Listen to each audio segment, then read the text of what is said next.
Well, good morning, everybody. This is Keith Jowers, the founder of Dads for Life, and I'm here with day 2 of the Power of One. I want to welcome you to our broadcast this morning, and I hope everybody's getting off started this morning. If not, you're catching me on the replay, that's fine too, and I appreciate you checking out the replay and ask that you just put a hashtag replay in there so I know that you are coming in as a replay viewer. And if you want to comment, I'll be glad to read your comments and respond as well. So I appreciate each and every one of you being here. We are on day 2 of the Power of One, and I appreciate everyone checking in with us each day. For the rest of this week, we're going to be here live talking to you this morning, or talking to you that morning about a particular subject for the day relating to the Power of One. So here we go. We get ready to get going this morning. So I want to talk about persistence today, and I have a quote I'd like to start out with today, and that is, I would like to say that it's the persistence of a river that cuts through the rock, not its power. It's the persistence of a river that cuts through rock, not its power. That picture there, my wife and I were out at Arizona here a few months ago. We took that picture at Horseshoe Bend. It's a very beautiful sight there. And I'm looking at that river that surrounds those rocks, and I was thinking about how powerful that is. But it took persistent river flow to create those over the years that it did. It's a beautiful, beautiful sight if you ever get out that way. But it's the persistence I want to talk about a little bit today, and how we are doing each and every day with our families and our coworkers and our friends, and how we are actually taking each day and being persistent with pursuing the best relationships that we can with them. And that's the power of one that can actually come into play here. When you are persistent, you're the one person that are persistent in that life of that person and helping them, and it is going to be working a wonderful relationship down the road. I want to talk about today, I see you coming in this morning. Hey, Scott, thanks for watching this morning. I want to talk about today about being persistent and expressing value in your relationships. Expressing value to those that you're closest to, your family, and especially your children. And you may say, well, I value my family, Keith, and I value my children. But I'm talking about sincerely actually offering another level of high value expression to that relationship. This may work, this may take some work, but it's very doable if you just consistently are persistent with that goal in mind. Dr. Gary Chapman wrote a book one time called The 5 Love Languages.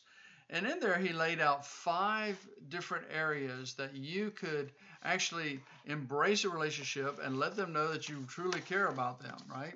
So let's talk about the first one, and that is words of affirmation.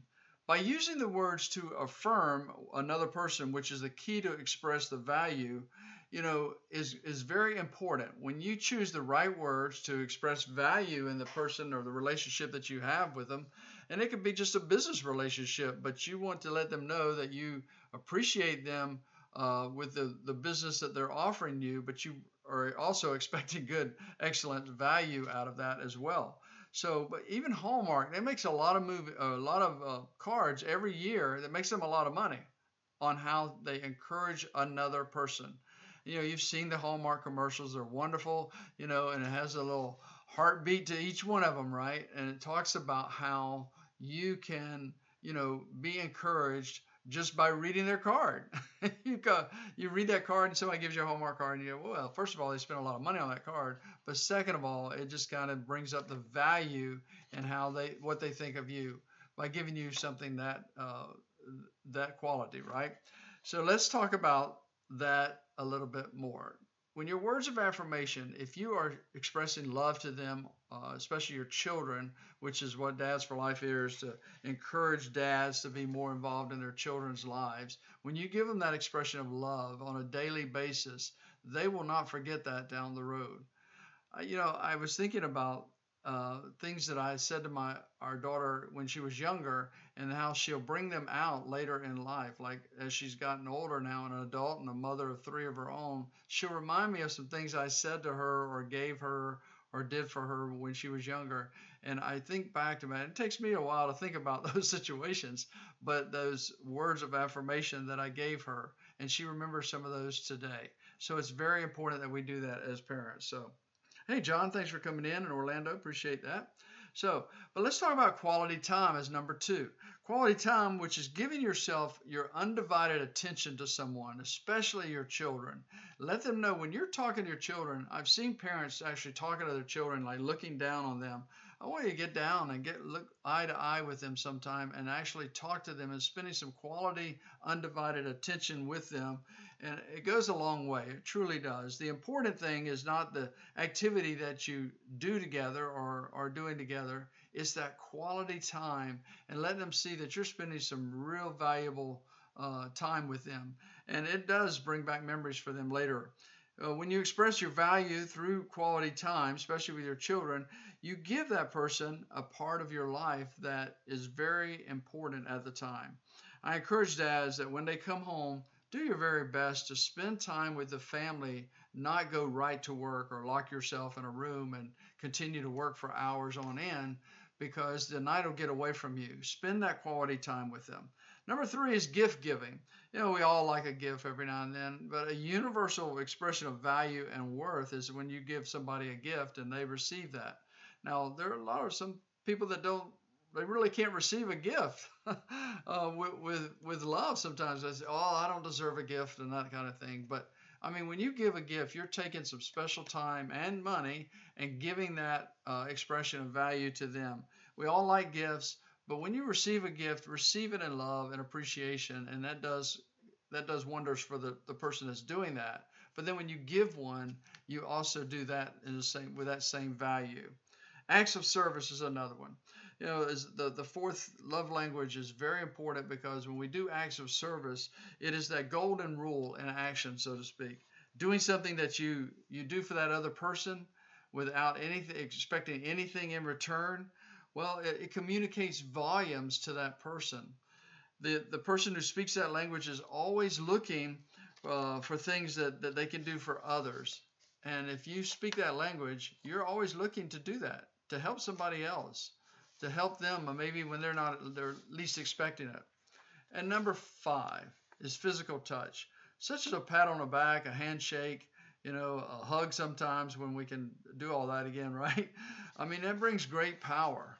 I have some deep friends with the sheriff's office that when I was working with them and, we'd see each other, we'd give a good handshake or those kind of things, pat on the back, just to say hello to them and tell them we really appreciate them. So when you really appreciate somebody, show them in that act of service by physical touch, because it just kind of it's very important sometimes, especially with your children. I've seen dads sometimes they'll say hello to their children in public or when they're meeting them and they don't even hug them. Hug your children. Let them know that you love them and let them know that it's very important for them to know that it's okay to actually, just let people know that you care about them. You don't have to you don't have to be standoffish. You don't have to. And some dads they say, "Oh, my children know I love them," And I said, "No, encourage them on a daily basis. Tell them that you love them. Hug them when you can." Um, Dr. Chapman also wrote those five love languages for children as well. So really, on the younger kids, you can actually learn how to speak the love language of your children. So those are two good books, for the five love languages and the five love languages for your children. I challenge you to help someone today and try to find those that are closest to you. Try to find their love language and speak that to them. It will definitely go a long way, especially your children. Assuring them that you love them and that home will always be the safest place for them to be. Spurgeon once said that a candle loses nothing of its light when it lights another candle. There's a lot of people out there that just wants to light their own candle and they don't ever want to help anybody else. But make today the day that you light another's candle, just by an encouraging word, a hello to them, or just smiling at them. You may just be the one that makes the day for them a little better. Even when we go out in the stores today and we're shopping and we have to stand on these dots and these boxes and all that, social distancing, you can still be that kind person to that person just by simply, saying hello to them or smiling at them.